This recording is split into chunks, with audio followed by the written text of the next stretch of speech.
Hello, everybody.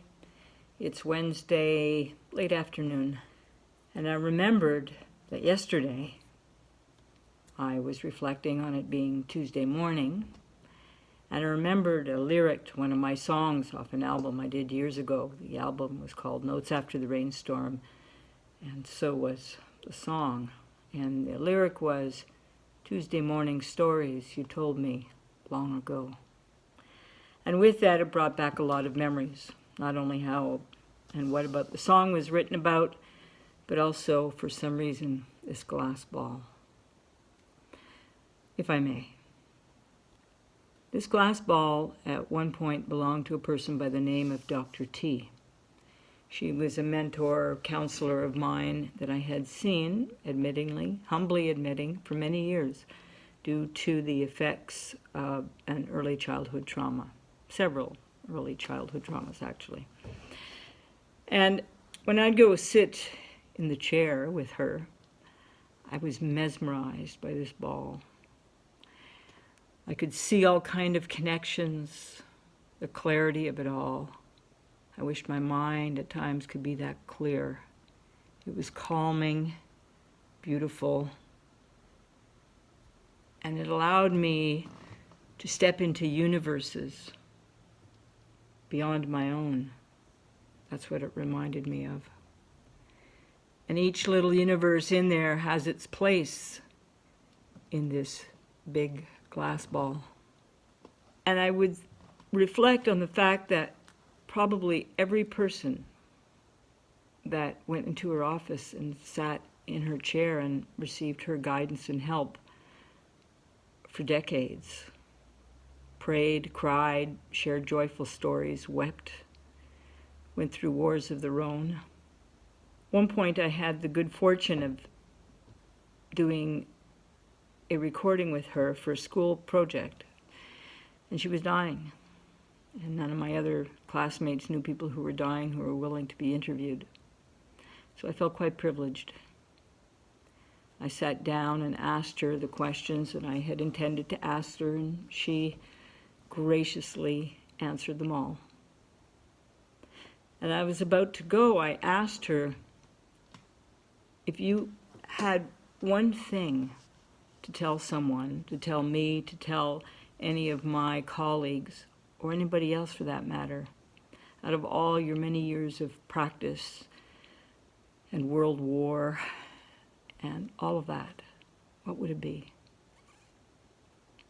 She sat for a moment, stared out the window, dressed in a beautiful black dress and pearls. She was dying of bone cancer. And she looked at me, captured my gaze, and there I was, locked, listening, because I knew ahead of time it was going to be good. She was one wise woman.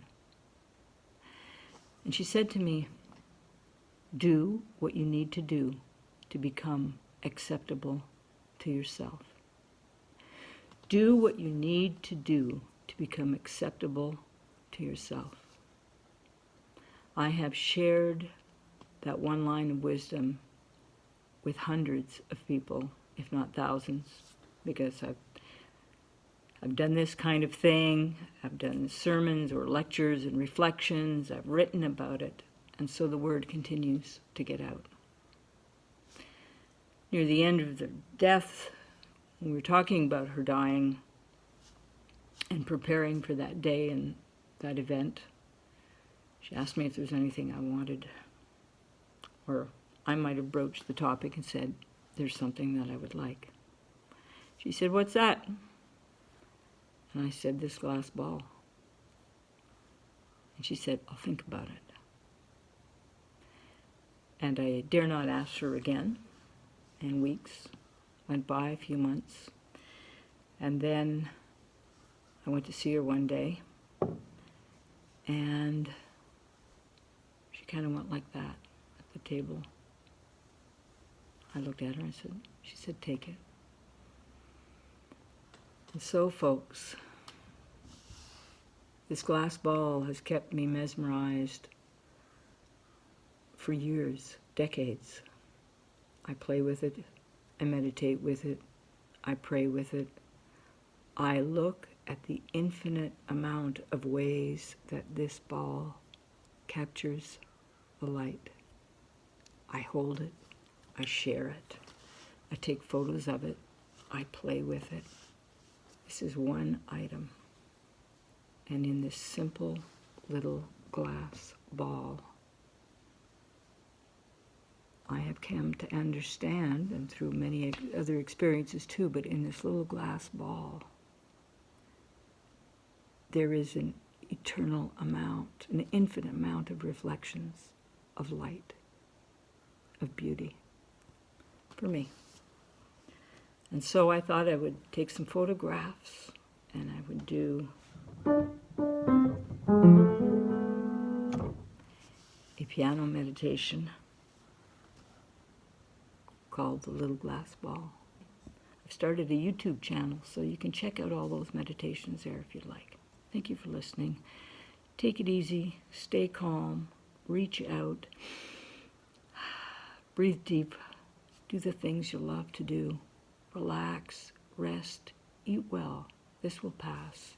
Let's keep on passing on hope, because that's what will get us there. Thank you for listening. Take care. Love to you all. Bye-bye.